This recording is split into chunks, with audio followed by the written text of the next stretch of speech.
Now, speaking of TikTok, Instagram becoming TikTok, Rogan recently had a conversation about TikTok with, who was on his show? It was Theo Vaughn. And he actually, Joe just went ahead and read some of the terms of service for TikTok. Oh, you're aware of this? You're nodding, you're aware of this? Yeah, I read about it. I watched the video, the clip on YouTube. Oh, easy there, Will. Stop doing so much research. All right. I read TikTok's terms of service. I went down a TikTok rabbit hole yesterday. This is Rogan's words. This is so crazy. Theo then says, is this good or bad? And Rogan, with an exclamation point, said, bad. And so here's some of the tidbits that he pulled out of there. Listen to this.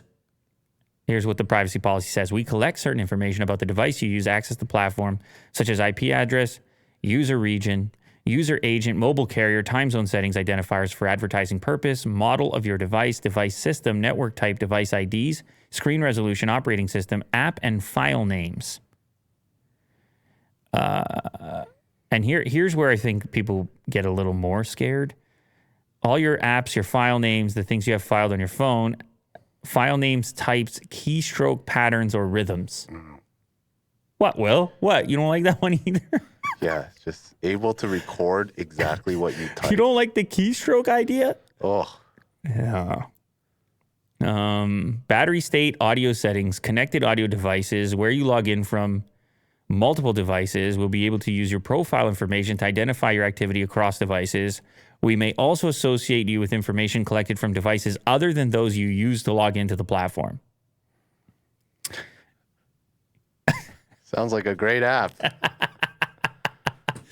Well, listen, I don't know. I think under scrutiny, there's a lot of apps where the terms of service or the privacy policy is you just be, wow, that's what it says in it. But certainly there's an extra level of scrutiny when it comes to TikTok and ByteDance and the foreign aspect of it and the Chinese ability to dive into that, to possibly request information that has been collected and so forth, and then questions about how that relationship operates. I mean, but that exists in many places to different extents where governments are capable of reaching into tech companies' databases and pulling what they see fit. Obviously, there's plenty of history on that.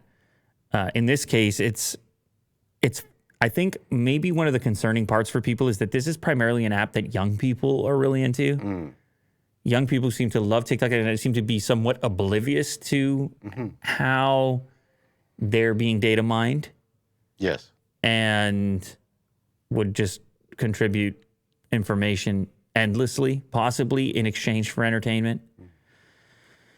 Anyway, so he goes on to be incredibly skeptical and to essentially say that this, or to possibly insinuate that this is a key component in the existence of TikTok, that in order to extract this information and so forth. I don't know that this is a surprise to anyone, but obviously it's news since Joe talked on the subject now, but TikTok has been under extreme scrutiny for a while now. Nothing new there.